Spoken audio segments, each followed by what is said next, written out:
Anyhow, if you've got questions, otherwise, I'm happy to walk your way because it's been such an uplifting beginning to the 2025 outlook.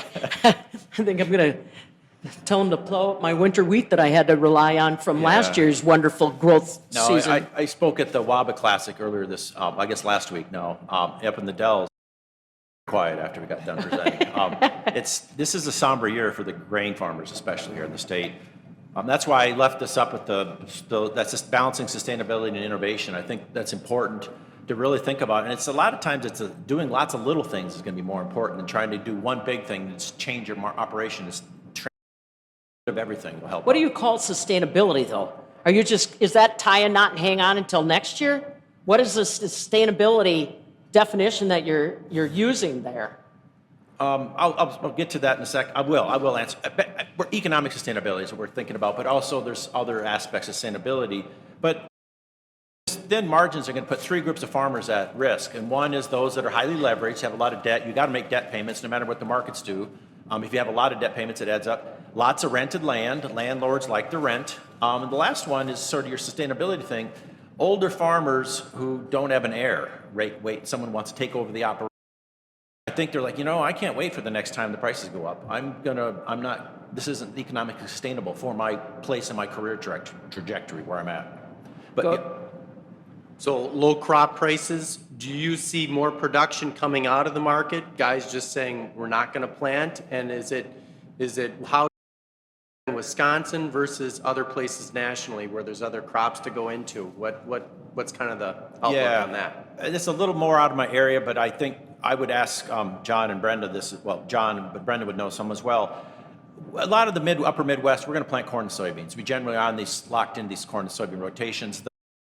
Now it tends to be in other parts of the country, and so you're going to see around 4 million acres of corn planted here and a little over 2 million acres of soybeans in Wisconsin. But it's going to be. There are some lands that will come out. They're just going to decide, the lenders aren't going to give me the cash. I got to find something else, and they'll crop something that takes less investment to put in the ground, like oats or something like that. But I don't see a tremendous acreage swing here in the state, but nationally, I'm very curious what the March prospective plantings is going to say. But I'm getting into John and John's territory, so I don't want to get too much on that one. Your break-even cost or total costs. So even some of those lower prices might cover operating costs. Yes. That's a good point. This doesn't mean every farmer is writing a check to someone for $1 for each bushel they produce. It means they're not paying themselves. They're not having enough money. If they own the land, they're not paying the full land. They could have been better off renting it to somebody, but the person renting the land has to make enough money to pay the rent as well. And so those are those full costs, and these are the years when you might eat some of your equity or work really hard to pay yourself $20,000 salary for the year, which is not a livable wage. And so that's what I mean. These farmers that are at risk are these ones that have these payments they have to make. That's what makes it difficult. You can't eat those opportunity costs when you're paying rent and you're paying land or mortgage payments. Those are opportunity costs you have to pay. Those are real costs. Next time you do that land rent breakout, overlay where the dairy cows are, because I farm in Oconto County and I about fell off my chair that we saw a $10 to $12 increase. That's somebody with big cows. Mr. Omheva. Yeah, that definitely hits the land rent. We need land to put the manure. We got a question, sir? Hang on. Yeah. I was wondering, Jeff, where you got your greenhouse gas data? Yeah, so that comes from the same software that we do for the economic contributions. And so the EPA will put out essentially coefficients of what it takes to generate a $1 of dairy revenue and a $1 of corn revenue. And so it's generated using that same economic contribution analysis. And that was sort of the goal, is that we can get apples to apples comparisons. But yeah, so the EPA uses those same coefficients to do sort of when it comes to industry accounting. I'll ask. Yeah. I'm curious. What about the nitrogen and phosphorus numbers and the other ones? Similar thing. Okay. It's all comes from the same sort of input outputs. I mean, there's obviously assumptions baked in there, like a a dollar generated in Dane County thing as a dollar in Sauk County, right? But that is sort of a statewide assumption that we can make, is that it's consistent across the state. But it's a starting point, and I think there certainly is some room to improve that in a more precise scale. But yeah. Sir? This one's for Jeff. Location quotient analysis.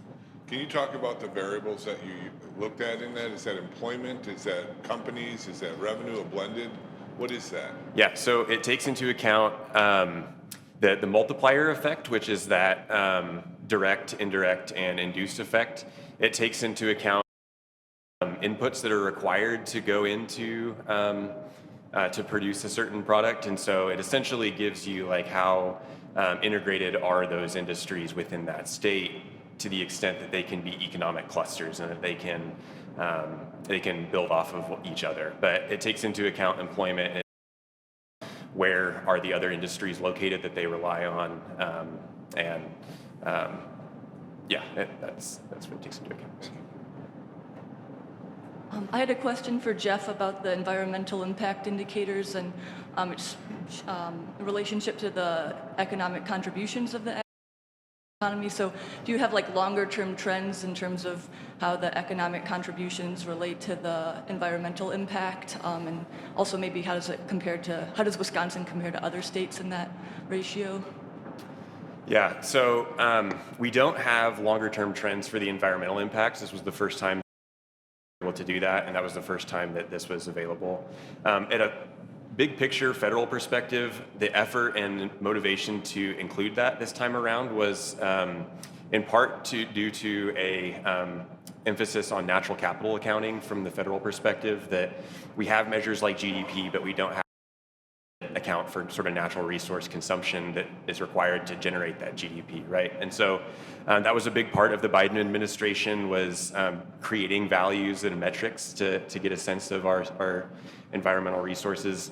I'm not sure how that ratio compares to other states. Certainly could be explored a little bit more. But yeah, thanks. I have a question for Paul. How did COVID affect the farm income situation and beyond? The last word, beyond? Yeah, including like how did it affect like what happened in 2020? Okay. Yeah, I don't have the data up there, but we saw a big run up in prices. First, there was a little recession. Everything dipped, and if you remember, we all freaked out. We thought the world was ending. The grocery stores had empty. There was food runs on food. There was meat was gone. There was plants having trouble processing at livestock. Didn't have the labor force because of COVID. And then the commodity food price for commodities, things like animals and crops, they all went through a big boom. We had another big price boom, and so add that on top of the, as I said, we thought the world was ending. We had PPP loans flying out the door. The coronavirus food assistance program, there were 1 and 2, lots of money poured out the door to keep the food system rolling, and that helped. You saw that farm income in 2022 reached a record high. And that was, if you saw that last figure as well, it showed those government payments. We had record high government payments. We also had really high crop prices and really high livestock. And so it was kind of this weird mix of high prices and high payments. And so that's why you had that big pump up in those. That's, I think, partly what drove that jump in land prices as well. And that's all stabilizing. We're kind of getting back to the normal. If you really look at the corn and soybean prices, the major grain commodities for livestock feed, they had 2012, 10, 11, 12, 13, and it's been flat for years. And we had a big jump up during COVID right after when these prices shot up. And we're moving back to that long run price again, this plateau, where you have to be a farmer, you're going to have to be cost conscious as well. You can't just, you're not going to have money hand over fist coming from the market or from the, and it's going to be tight.